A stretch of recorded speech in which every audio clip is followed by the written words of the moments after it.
चलो चलो।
अरे इसको डाले जाओ बाहर, ये बीच में बोलेंगे तो परेशान करेंगे। जाओ इनको उठाओ, बाहर ले आओ, बैठे थे। जय गुरुदेव।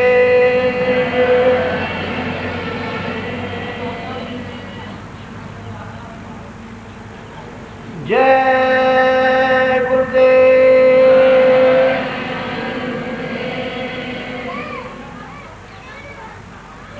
जय गुरुदेव। नाम किसका? जय गुरुदेव। नाम किसका?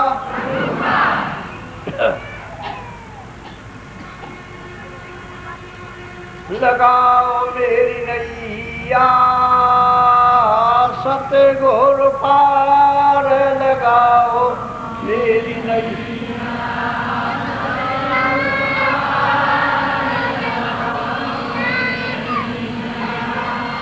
सतगुर पार, लगाओ मेरी नैया।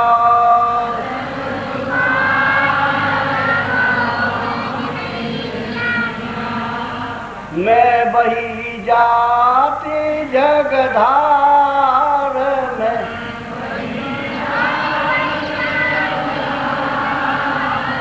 लगाओ मेरी नैया सतगुर पार, लगा।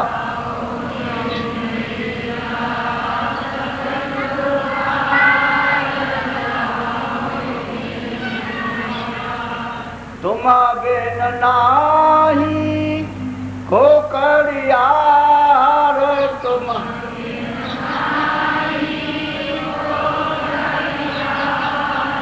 लगा दो डूबी हे पकिनार, लगा दो डूबी।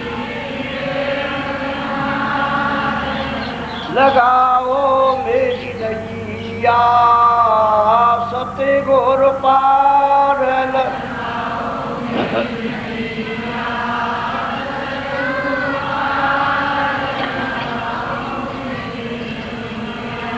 सहेली मत तू मन में हार, सहेली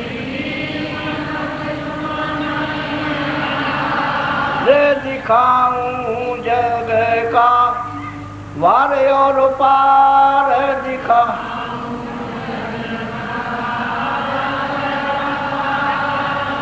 लगाओ मेरी नैया सतगुर पार,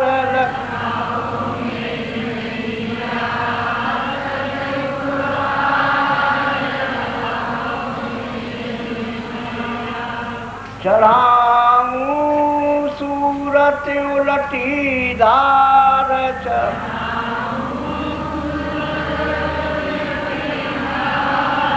शब्द संग खेली उतारूं पार,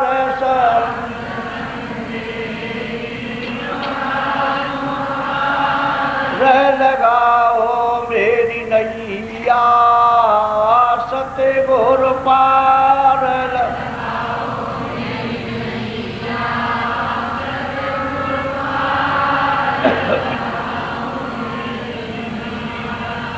गुरु को धर ले ये मझारे गुरु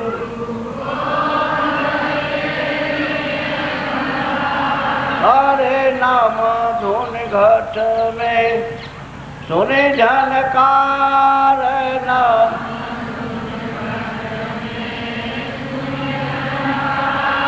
रे लगाओ मेरी नैया सत्य घोर पार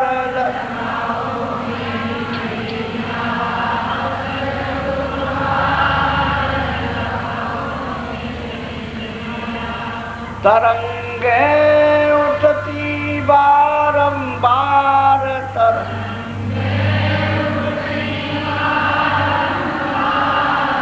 भमर जहाँ पड़ते बहुत अपार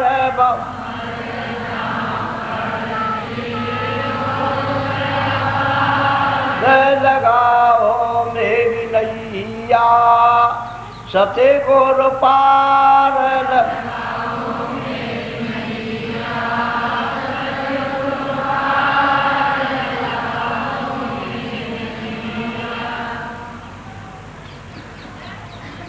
मेरे से पहुंची दसवें द्वार में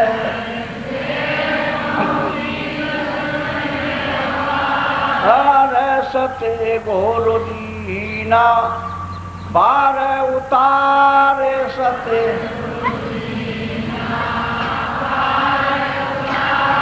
रे लगाओ मेरी नैया सते गोर पार लगा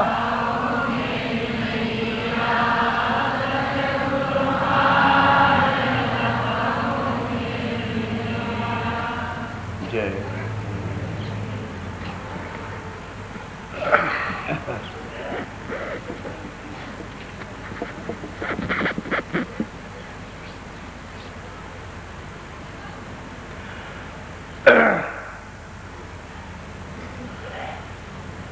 सब लोग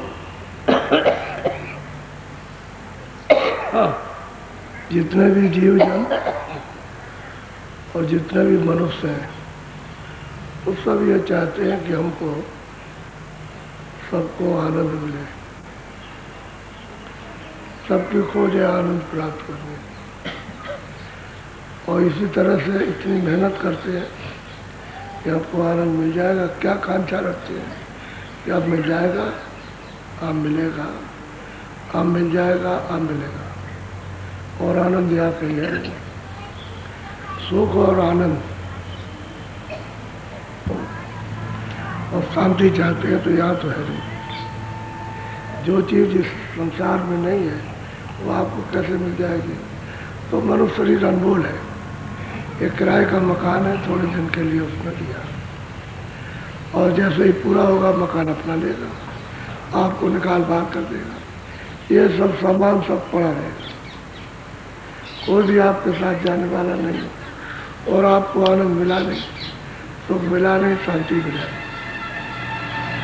कुछ और ढूंढ रहे हो कि हमको बच्चों से मिल जाए, हमको ढंग से मिल जाए, हमको खाने से मिले, हमको देखने से मिल जाए, हमको सुनने से मिल जाए, सब आनंद की खोज में।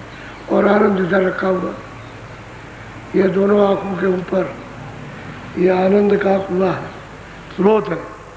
यहाँ मुड़ के आओगे तो आनंद मिलेगा, ये क्षणिक है, और इधर आओगे तो आपको अस्थायी मिलेगा। तो इधर किसी को मालूम है नहीं, कोई जानता है ये मनुष्य मंदिर में कोई मालिक के, उस प्रभु के पाने का, यानी खुदा के पास पहुँचने का कोई रास्ता है, वो किसी को मालूम नहीं। जब तक वो महात्मा नहीं मिलेंगे तब तक ये रास्ता मिल नहीं सकता, किसी को नहीं मिलेगा। चाहे वो देसी हो, चाहे बाहर के कोई हो, चाहे पढ़े लिखे हो, चाहे अनपढ़ हो, लेकिन ये है कि रास्ता तो तुम्हारे पास हो सकता है। तुम्हारे पास आँख है, दो आँखें बाहर, दो कान बाहर, और दो नाक के सुराख बाहर, और एक आँख अंदर, एक कान अंदर, और एक नाक है। ये आपके पास में पहले से जब से आप मालिक के यहाँ से आए हो तब से ये सब चीज़ें आपके पास हैं, लेकिन यहाँ आकर के पर्दे में आ गए तो आपकी आँख बंद हो गई, कान बंद हो गए, नाक बंद हो गई, और आप यहाँ ढूंढते हो कि हमको यहाँ अच्छी चीज़ देखने को, अच्छी चीज़ सुनने को, अच्छी चीज़ सुनने को मिल जाए। तो इस जगत में तो है नहीं, ये तो पर्दा है, ये खोल है बाहर का। जब समय पूरा होगा तो ये जीवात्मा से निकाल दी जाएगी, और जब निकाल दी जाएगी तो ये खोल पड़ा रहेगा। ये छाया है, ये जो देखते हो ये उसकी छाया है। अब इसके लिए रोते हैं लोग, अफसोस करते हैं, चिंता करते हैं कि हमारा मित्र था, हमारा दोस्त था, हमारा संबंधी था, बच्चा था, पति थी, पत्नी थी, अब उसके लिए रोते हैं। लेकिन ये छाया फिर आपको मिलेगी नहीं। तो मनुष्य रूपी मंदिर में जीवात्मा बैठी है और आँखों के ऊपर है, दोनों आँखों के मध्य में, और दरवाजे में बैठी है। इस शरीर में कहीं नहीं, इसके ऊपर बैठी हुई है, लेकिन उसका प्रकाश सारे शरीर में संचार करता है, तो शरीर चलता फिरता, बोलता, दिखता। और जब उसका प्रकाश का सिमटा होता है तो ये हाथ पैर जवाब दे जाते हैं।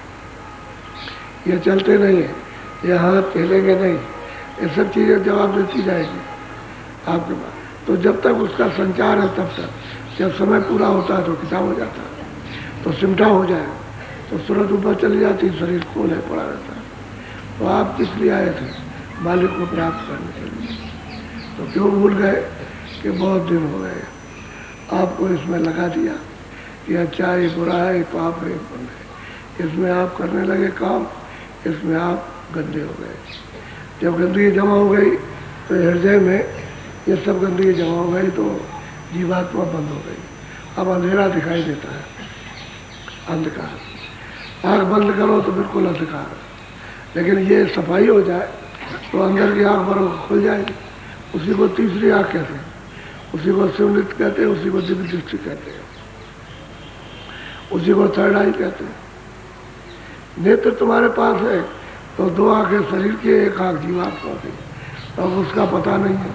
अब महात्मा मिले तो उसकी जानकारी आपको दें और ये कहें भाई ऐसा करो, ये मन बुद्धि चित्त को इसकी सफाई करो। यहाँ बैठे हुए हृदय है, ये दिल है, ये सूरत का हार्ट है जहाँ बैठी हुई, तो इसकी सफाई कर लो तो प्रकाश हो जाएगा, रोशनी हो जाएगी, उजाला हो जाएगा। जब उजाला होगा, लाइट होगी, तो उसमें आपको दिखाई देगा, तब आपको आनंद मिलेगा। और ऊपर से आ रहा शब्द, आवाज़ आ रही, नाम आ रहा। जब नाम सुनोगे तो अमृत पीने को मिलेगा। वो तो अमृत तो सबसे मीठा है, इतनी तो कोई चीज़ें मीठी है नहीं। कुछ भी खाओ या कुछ भी देखो, इतना मीठा नहीं है जितना कि अमृत मीठा। और ऊपर जाओगे तो अमृत ही अमृत, क्योंकि जीवात्मा है तो अमृत पीती है तो अमर हो जाती है, जन्म मरण से उनका छुटकारा हो जाता है। तो एक किराए का मकान प्रभु को पाने के लिए आपको दिया गया कि इसी में दरवाज़ा है, ये मनुष्य मंदिर है, ये जिस्मानी मस्जिद है, ये उसकी बाडी है, अरे उसका चर्च है। तो आप इसमें तो उसका दीदार दर्शन उसका करते नहीं हो और इधर बाहर जाते हो। किसी मंदिर में जाओगे, किसी मस्जिद में, और किसी आप चर्च में जाओगे, कहोगे यहाँ ईसा मसीह रहते थे, यहाँ इसमें खुदा बैठे थे, इसमें बाबा, अरे ये उसने बनाया, इसी में वो बैठा हुआ। इधर दरवाज़ा खोलो तो आप उसका दर्शन करो, तब दर्शन होगा। आँख नहीं जब तक खुलती है तब तक दर्शन। तो सब महात्माओं ने असल में चीज़ें हैं कि महापुरुषों की वाणियाँ हम लोग नहीं समझ पाते, जो भारतवर्ष में रहते हैं। बाहर के लोग तो जानते ही नहीं साधना को, उनको ये पता ही नहीं कि साधन किसको कहते हैं। ऊपर भी कोई लोग हैं तो ये तो मतलब मृत लोग हैं, इसके ऊपर में स्वर्ग न करो, वो बहिष्ठ है। अब ऊपर जाओगे तो ऊपर तो बहुत अच्छी रचना है, उसके ऊपर जाओ तो और सुंदर रचना। तो वहाँ जन्म मरण इस तरह का तो होता नहीं। जैसे अभी मर गए, जलाए गए, आपको बीमारी हो गई, रोग हो गया, आप रो रहे हो, चिल्ला रहे हो, कपड़े पहन रहे हो, खेती कर रहे हो, दुकान, ये तो वहाँ काम है नहीं, वो तो लोग हैं, दिव्य लोग। तो उनमें जाओ तो मतलब ये क्या आराम मिले आपको। लेकिन मृतलोक में तो कोई आराम नहीं, यहाँ रहते हो क्या आराम, कुछ आराम नहीं। क्या ढूंढ रहे हो यहाँ? सब जगह चारों तरफ घूमते हो तो क्या ढूंढते हो? अच्छी चीज़ मिल जाए, अच्छी, उसके देखने से आनंद मिल जाएगा। असली चीज़ छुपी हुई है आनंद की। देखो या आप खाओ, या आप सुनो, या आप रखो उसको, लेकिन सब में से आनंद ढूंढते हो कि आनंद मिलेगा। आनंद यहाँ है नहीं। इसलिए आप अंत में जब शरीर ये पुराना हो जाता है, उम्र जब ढल जाती है, तो फिर आदमी निराश हो जाता है कि हमने तो बहुत कुछ खोजा, हमको तो कुछ मिला नहीं और हमको आनंद मिला नहीं, तो हमारा तो जीवन व्यर्थ चला। फिर आप कुछ नहीं कर सकते। जवानी में तो सब कुछ कर सकते, लेकिन जब वृद्धाई अवस्था आएगी, बुढ़ापा, ओल्ड एज होगी, तो आप कुछ नहीं कर सकते। तो ये हाथ पैर सब आपको चल जाएंगे। साधन भजन जो है वो जवानी में होता है। जिन लोगों ने भी किया वो जवानी में किया। वृद्धाई में तो कृपा के ऊपर पार हुए, दया से पार हो गए, उनकी मेहर हो गई तो पार हो गए। लेकिन वैसे ज़्यादातर तादाद में सभी महात्माओं ने अपने जीवन में जवानी में साधन किया और जवानी में उसको प्राप्त किया। तो कहने का ही मतलब जरा सुनो, बोलो।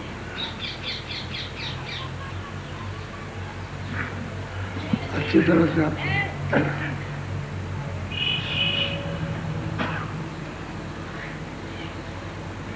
गुरु कायम रूप में देखा, सत्य गुरु सत्य नाम सम पे। कहते हैं भाई, हमने सेवक जो साधना करता है वो प्रेमी कहता है कि हमने गुरु का जो अगम रूप है, यानी दिव्य रूप, उसको मैंने अपनी दिव्य आँख से देखा, ज्ञान चक्षु से, तीसरी आँख से हमने देखा।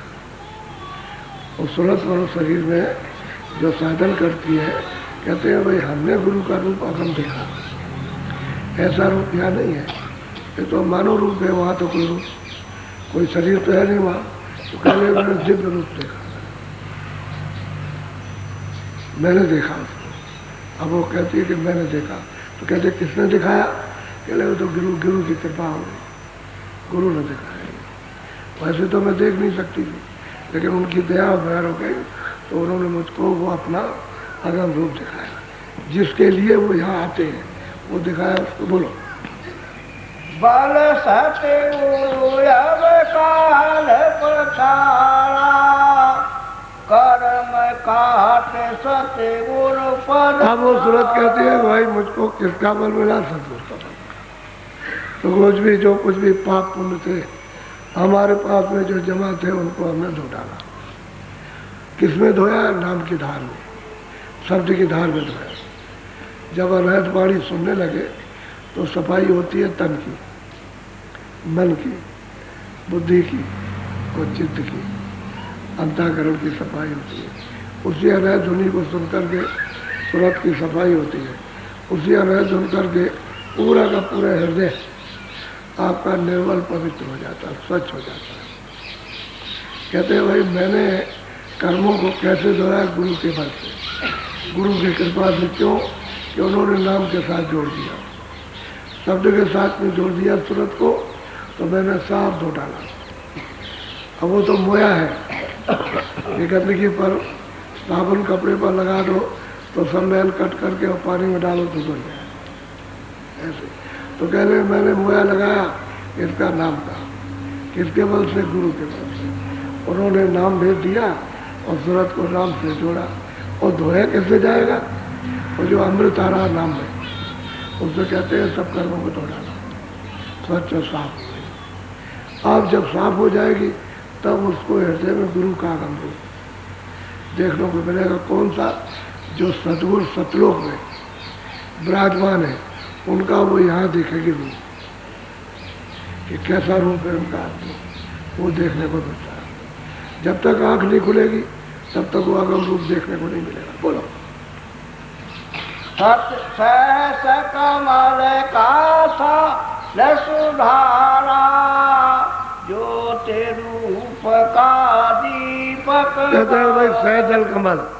जब अनहद वाणी आने लगी और हमने उस आवाज़ को, घंटा और शंख की आवाज़ पकड़ा, तो वहाँ गई तो कहते हैं कि मैंने संभाला कि इसकी आरती किस तरह से होगी, उस ज्योतिष स्वरूप की। नाम तो उनका निरंजन है, स्थान उनका सैदल कमल और रूप उनका ज्योति स्वरूप, आवाज़ उनकी घंटा स्वरूप। तो कहते हैं कि तभी तो उसको देखने को और आरती करने को उसको समय मिलेगा। लेकिन उसी निरंजन भगवान के रूप में वो वहाँ पर उनका चिन्ह है, गुरु वहाँ भी बैठे हुए हैं उसी जगह पर, वहाँ बैठे उनका भी दर्शन होता है, क्योंकि उसके बगैर तो टिक नहीं सकते, वहाँ टिकाव नहीं होगा सैदल कमल से, वो रहना उनका जरूरी है। जिस नाम के द्वारा उतरे हैं वही धार नीचे उतर करके आई और आंखों के सामने ठहरी हुई है। तो ये तो ऊपर है, धार तो नीचे रहेगी। जब तक ये सुनते रहेंगी पशु पंछी में, कीड़े मकोड़े में, आदमियों में, तब तो वो धार बराबर टिकी रहेगी, उसका सिमटाव नहीं होगा और उसी पर ये टिके हुए सब के सब। तो कहते हैं वहाँ गुरु का रूप है, वहाँ उस ज्योतिष स्वरूप में गुरु का रूप है, उनका अलग रूप है और उनका अलग है। कहते हैं मैंने आवाज़ को सुना और कहते हैं कि मैंने फिर आरती करने का साथ सामान तैयार किया। और कहते हैं जो तैयारी आवाज़ 24 घंटे अखंड आरती और कीर्तन होता रहता है, एक क्षण भी बंद नहीं होता। और जब ये हृदय साफ हो जाए तो 24 घंटे सुनिए आप, यहीं बैठ करके आप इसी जगह सुनते रहिए और जब चाहे तब देखिए, जब चाहे सुनिए आप, जब चाहे उसको पास में जाइए।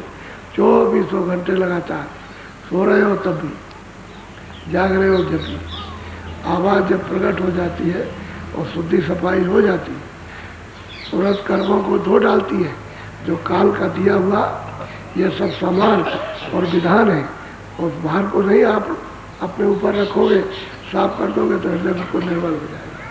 तो कहते हैं ज्योत संभाल, ज्योत का दृष्टि से दर्शन हुआ और संभाल के देखा, यानी बहुत गौर से उसको देखा। बोलो दोने घंटा और शंख बजाई, बंकनाल में अब वो कहते हैं घंटा और शंख ये जो धुन हो रही थी इन सब धुनों के साथ उसको छाट लिया और उसको पकड़ के चढ़ी।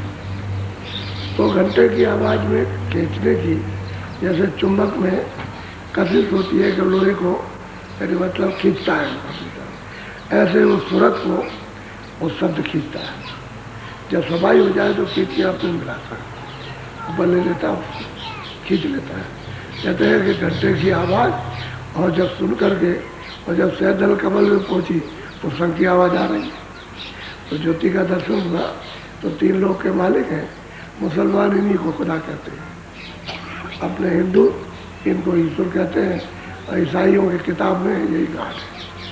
वैसे घाट का दर्शन इनमें से कोई कर नहीं सकता, अब वो तो बहुत दूर रह गया, दूर हो गया, अब नहीं होगा, वो उस रास्ता छूट गया।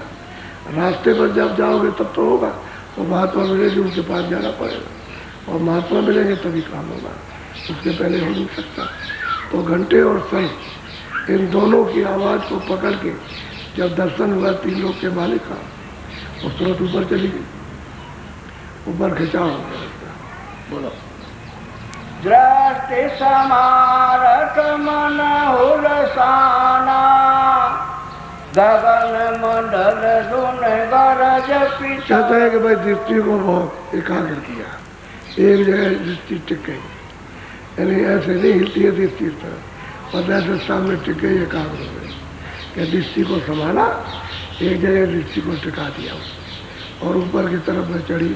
तो दोनों काम करती है, प्रकाश भी देखती है, रचना भी देखती है और ऊपर से जो गरज पड़ रही है, ऊपर से जो स्थान से गरज आ रही है वो मंडल गरज रहा, बड़ा घोरम घोर गर्जन हो रही है।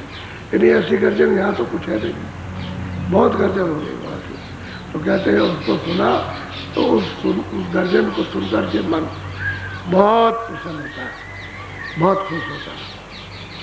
जब वो आवाज़ आती है तो आवाज़ तो उनकी सैदल कमल में आने लगती है, गर्जन की आवाज़, और इसका स्थान सैदल कमल में, वही इसका भंडार है। और भंडार के लय होने के पहले ये गर्जन को सुनता है और जब उसमें पहुंच गया भंडार में बहुत खुश होता है, उस आवाज़ को सुनकर के अति प्रसन्न।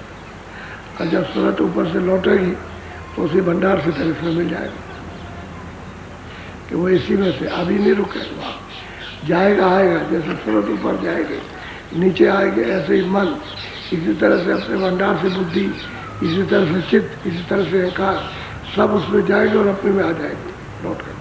जब सूरत लौटेगी तो फौरन इसके साथ में लग जाएंगे। तो कहते हैं मन बहुत प्रसन्न हुआ, उस आवाज़ को सुनकर झटका हो गया।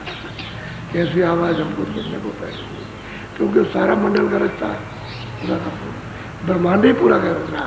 बोलो देख रूप सूरज प्रकाशा मिटाया अंधेरा जल। कहते भाई उनका हमने रूप देखा तो रूप कैसा है? क्या सूरज रूप है, यानी सूरज का रूप कैसे होता है? लाल। जब सुबह सुबह देखो आप तो आप देखोगे कि लाल, ये तो कुछ लाल नहीं, इसकी लाली तो सूरज की बदल जाएगी लेकिन वो लाल ही रहता है। कहते हैं कि मैंने जब देखा उस प्रकाश को, लाल सूर्य के प्रकाश को और लाल सूरज को, तो अंधेरा खत्म हो गया। अब ये अंधेरा इधर 3 लोग का नहीं है, ये सूरज 3 लोग से ऊपर हो गई, क्योंकि 3 लोग का सूचम लोग और स्वर्ग वैकुंठ और मृत लोग, ये 3 लोगों में आता है।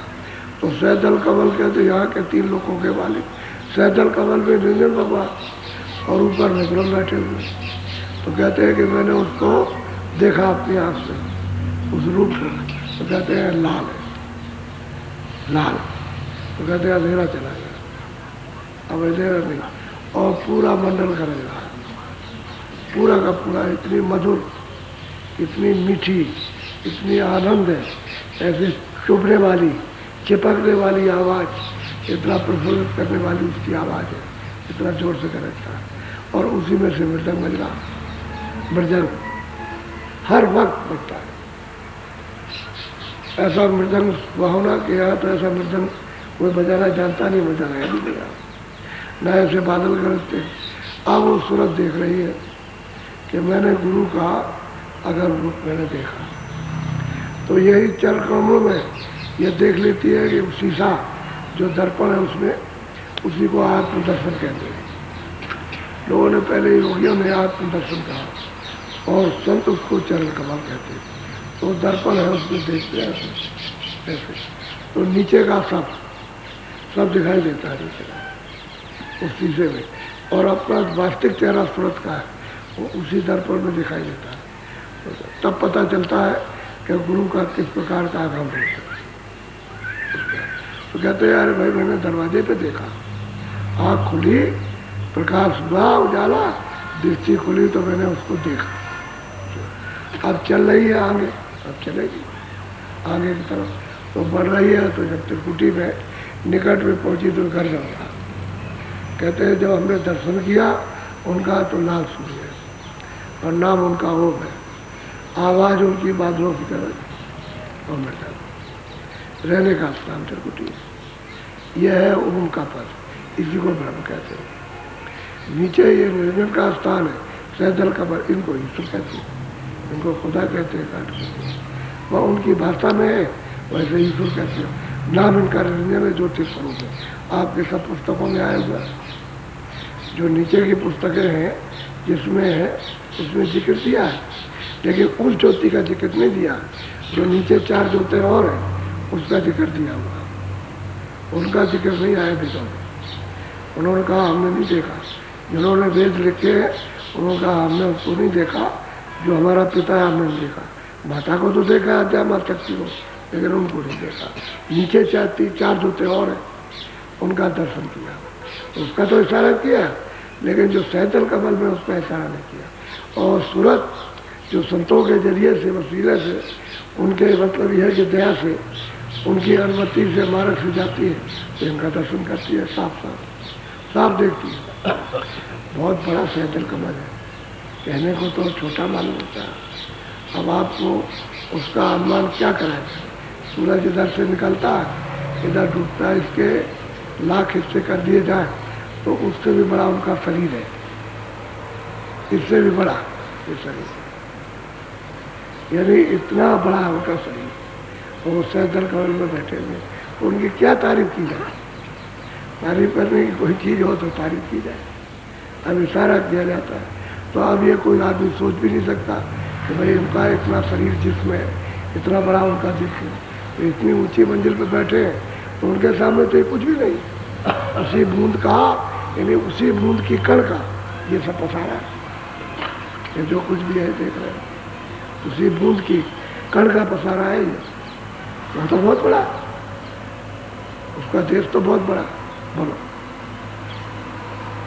पायातम पद अब भारी रंकार दोने जा। अब जब उनका वहाँ पर त्रिकुटी में ओम का ब्रह्म का साक्षात्कार हुआ, तो उनका तो पूरा उन्होंने बताया कि लाल रूप है उनका, लाल सूर्य उनका, तो सब बताया। कहते हैं ऊपर में है गुरुपद, उसको कहते हैं आत्म पद, गुरुपद, वो गुरुपद है। कहते हैं जब उसको हमने देखा उसको, तो फिर वहां से ऊपर से आवाज आ गई, रंकार पुरुष की आवाज आ गई। रामायण में ये सब लिखा, लेकिन किसी रामायण वाले से पूछा जाए जो पढ़ता सुनाता है कि तुम बताओ ये, तो वो नहीं समझ, क्योंकि ये तो संतों की वाणी है। रामायण जो लिखी है ऊपर का लिखा है, ये संतों की वाणी है। उनकी वाणी पढ़ने लिखने वाले अपना मनोरंजन के लिए सबको जिहाद सुना दें, लेकिन वो बता नहीं सकते कि ये कहाँ पर है, उसको नहीं मालूम। तो रंकार वो कहते हैं सो बसो इति अखंडा जीव सिखासो परम पिचंडा आत्म अनुभव सुस्त प्रकाशा तब भूल भ्रम नाशा। कहते वो उन्होंने भंवर गुफा का उसी रामायण में जिक्र किया, लेकिन वो मतलब ये लोग नहीं जानते उसको। और ये 10वें द्वार का जिक्र है रंकार। तो कहते हैं कि जब गुरुपद का दर्शन हुआ तो आवाज आ रही ऊपर की, अब उसको पकड़ लेगी और पकड़ के जब चलेगी उस मैदान में, तो श्वेत ही श्वेत मैदान है। वहाँ उस तक कोई लाल नहीं है, कोई मिलोरी नहीं है। आकाश की नीली पीली स्वर्ग सफेद है, कोई मिलोरी वहाँ पर नहीं, न स्वर्ग वैकुंठ की न वस्तु, श्वेत ही श्वेत है, पूरी रचना श्वेत सफेद है। अब वो शब्द को सुन करके और कितना मस्त मगन सूरत होती है और अपने रूप को धारण करती है, जो सूरत का वास्तविक रूप है। सूरत जिस रूप में उसको धारण कर देती है। यही से उसका अवतार हुआ नीचे, क्योंकि नीचे ब्रह्म है, ऊपर में पार ब्रह्म, तो सूरत का यहीं से अवतार हो गया नीचे। जब यहाँ से उतरी है तो अलग कर दी गई, तभी तो इसके ऊपर झिल्ली डाल दी। झिल्ली कहते हैं बारीक पर्दा, उसके ऊपर में डाल दिया। तो सुरतों को ये तो एहसास नहीं हुआ, उनको कोई देखने में, कोई सुनने में या सुनने में कोई दिक्कत नहीं, लेकिन पर्दा डाल दिया उन्होंने। और वो ये शब्द स्पर्श रूप रस गए, तो इसका पर्दा पड़ गया। अब इसको इसका वो अनुभव करने लगे और शब्द रूप छूट गया उसका। जो शब्द था उसका, जो शब्द रूप थी, वो तो सूरत का छूट गया। इस जानकारी में आई शब्द स्पर्श रूप रस, इसका बोध, इसका ज्ञान नीचे आए तो कपड़ा डाल दिया। तो हम कहते हैं कि भाई ऊपर में गुरुपद पाने पर, आत्म पद पाने पर उधर से रंकार तो आ गई। चंद्र चांदनी चौक निहारा श्वेत श्वेत पद श्याम निकार। कहते हैं श्याम अब सब निकाल दिया। कहते हैं चांदनी, बिल्कुल ऐसे इतनी चांदनी है जैसे कि क्या उसका कोई वर्णन करेगा। और सफेद सफेद है।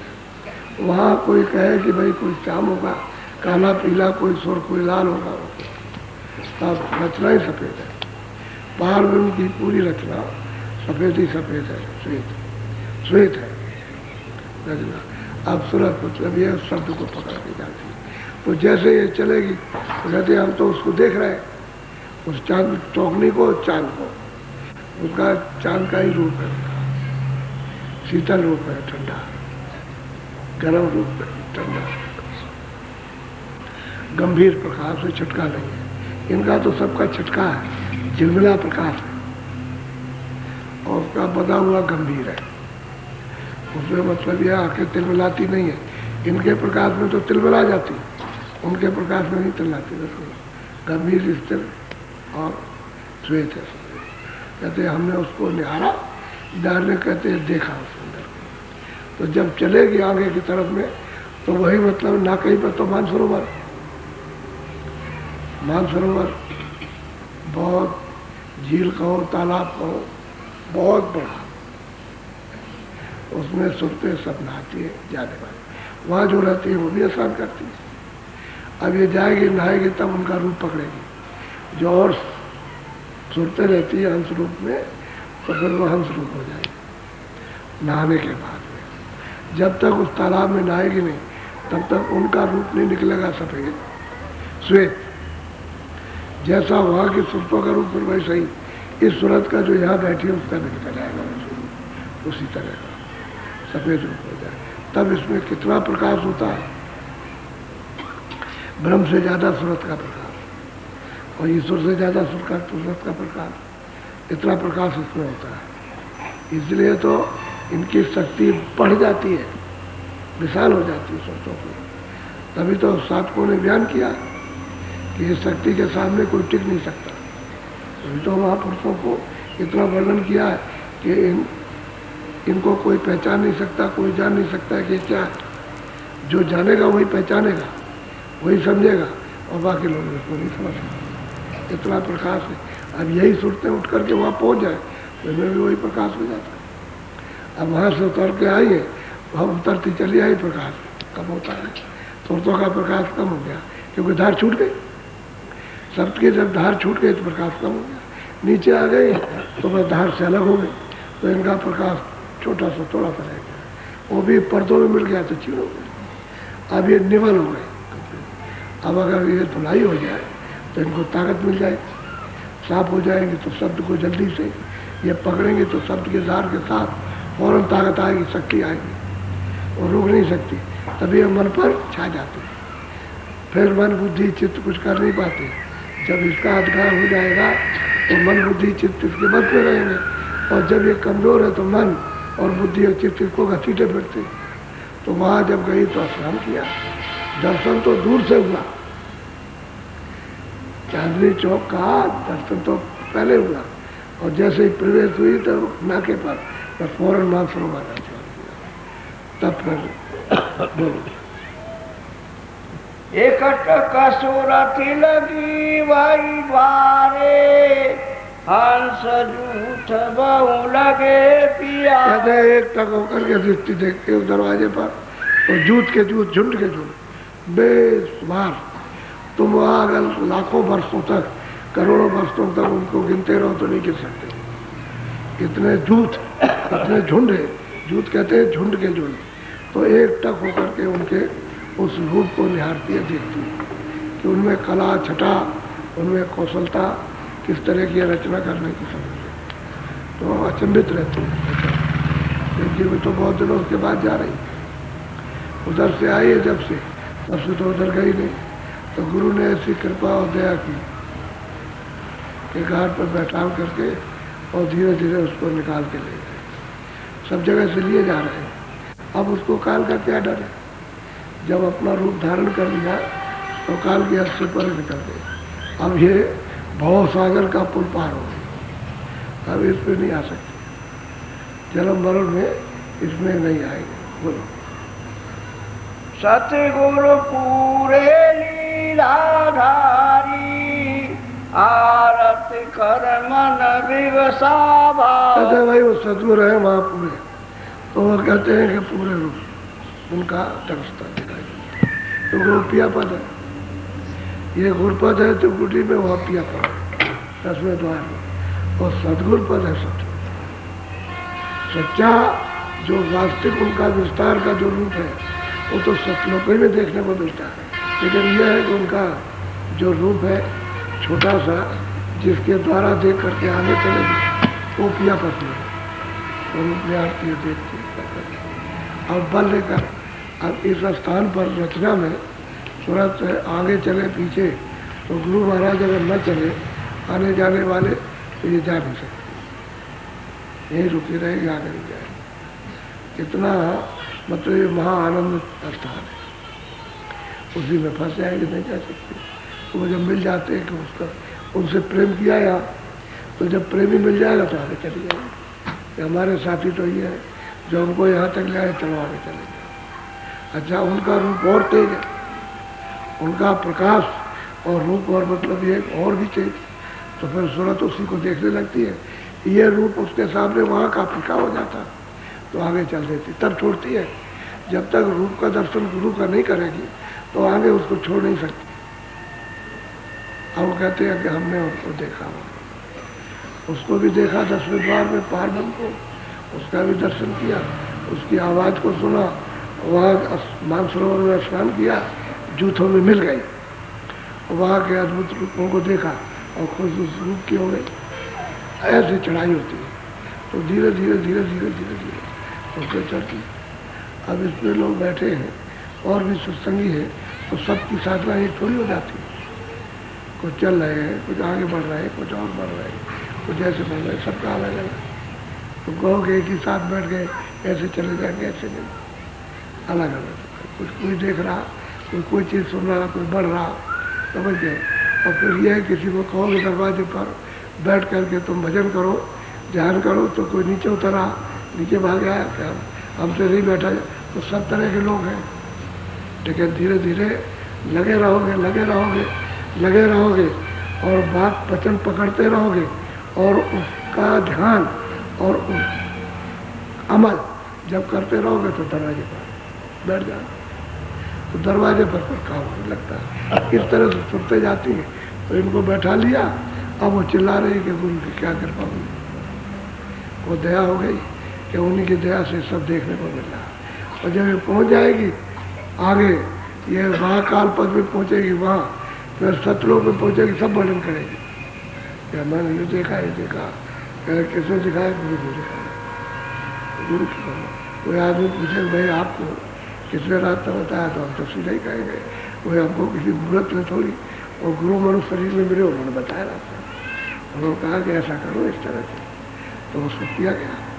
अब जो भी अपने बल से, अपनी बुद्धि से या जो भी भाव से हो सकता है उसको किया, पूरा तो नहीं कर सकते, पूरा तो नहीं, मतलब अब उनके सामने पूरा क्या करेंगे, वो तो जब दया करेंगे तभी कुछ होगा।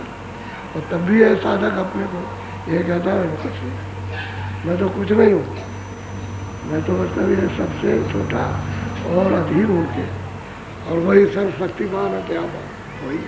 तो ये है, इस तरह से ये सुनते हैं महापुरुषों के उस दया मत को लेकर, रास्ते को लेकर के, और दया की भीख मांग के चढ़ जाते, उनके साथ चढ़ती जाती है, चढ़ाती जाती। वो तो कहीं भी साधना करें, मान लो कोई अमेरिका में रहता है, कोई चीन जापान में रहता है, कोई कहीं किसी प्रांत में रहता है, तो वहाँ उनके जाने के लिए क्या, वो कुछ नहीं है, वो तो ऊपर में बिल्कुल सामने एकदम से ये ऐसा इस तरह से दिखाई, ये सारा संसार इस तरह से दिखाई देता ऊपर। वहाँ कहाँ जाना है, ये तो तुम्हारी ये बुद्धि है, और ये आगे वहाँ जाना है, उनको वहाँ कहाँ से जाना, वो तो वहीं से सब देखते हैं। तो दया तो मिलेगी, कौन कर रहा, कौन नहीं करता, कौन मतलब है चढ़ रहा, किसको क्या मिल रहा, पता नहीं करता, तभी तो दया होती है। उनके पास खजाना नहीं होगा अपार, तो क्या देंगे वो, कुछ नहीं दे सकते। इसलिए अपने को जितना बताया, जितनी क्षमता है उतना करना चाहिए, जितनी अपनी सहन शक्ति है, अपनी बुद्धि काम करती है, अपना मन काम करता है, लगे रहना चाहिए, लगे लगे लगे लगे, फिर मतलब ये ठीक से आ जाओगे। और फिर करने लगो, ऐसे सबने किया, सब तभी तो पुकारते हैं, तभी चिल्लाते हैं कि दया करो, मैर करो, पापी है, हम अधम है, हम इंद्रियों के विकारों में फंसे हैं, आपकी कृपा हो जाएगी। तो दोनों तरफ चिल्लाते हैं कि जो फंसे रहे वो जब निकले तो वो भी चिल्लाए, ये भी चिल्लाए, ये भी कहा कि मैं इस तरह से फंस रहा, मुझको गुरु ने निकाला, तो गुरु ने पहुँचाया।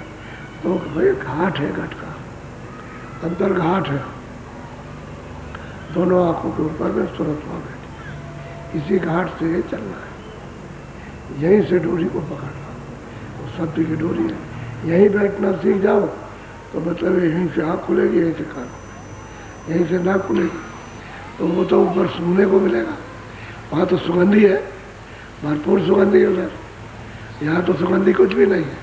तो नाक रहेगी तभी तो सूखेगी, आँख रहेगी तो देखेगी, कान रहेगा तो सुनेगी, ये तीनों चीज़ें उसी में है, बाकी और कुछ नहीं, बाकी खोले। बाकी जितना भी है सब खोल है, और खोल सुरक्षा उतर जाएगा तो वहाँ स्वच्छ साफ हो जाती है, तो शब्द रूप हो जाती है, तब उसकी महिमा तब जानने को मिलती है। जब पिया पद को प्राप्त करती है तब समझती है कितनी बड़ी महिमा। यह अकथ कहानी कोई कह नहीं सकता। बाबू तब वो पूर्ण रूप से सिद्धा होती है, तब वो मतलब यह है कि एकदम से निचावन हो जाती है। तब तक अगर घेरे में रहे तब तो उसको शंका रहेगी, किसी मंडल में भी जाएगी तो शंका रहेगी, क्योंकि पर्दा है, शंका रहेगी। जब निशंका हो जाएगी तब पता चलता है। ऐसी कमाई करते चलो, सत्संग सुनते चलो, लगते चलो, हमारे बैठते चलो, करते चलो, अपना इश्क जो इश्क है उसको बढ़ाते चलो। जितना इश्क बढ़ जाएगा उतना इश्क करोगे तो मतलब यह है कि उसी के पास पहुंचोगे जिसके लिए आपने ये उठाया, ये लगन उठाई है, आपने दिलें उठी है, तो उससे इश्क कर लो। अब नहीं मिलता है, पहले तो मिलता था, अब उससे बिछुड़ गए तो तुम इश्क करो, मिल जाएगा। अब यही इसी को लगा देते, तभी तो लोग सातल भजन करने लगते और नियम से करते। तो यहीं से चलने की तैयारी करो, बाकी सब और अंधकार बखेड़ा है और सब बखेड़ा बस करो।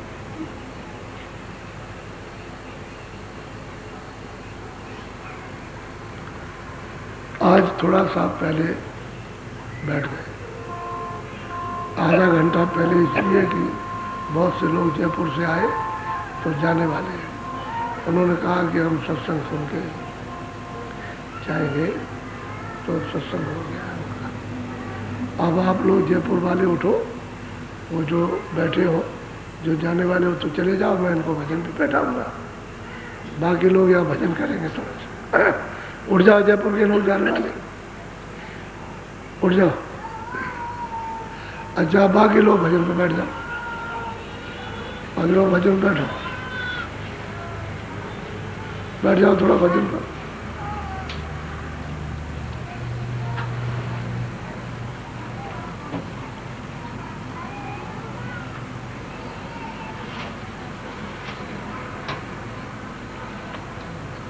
धीरे से निकल जाओ।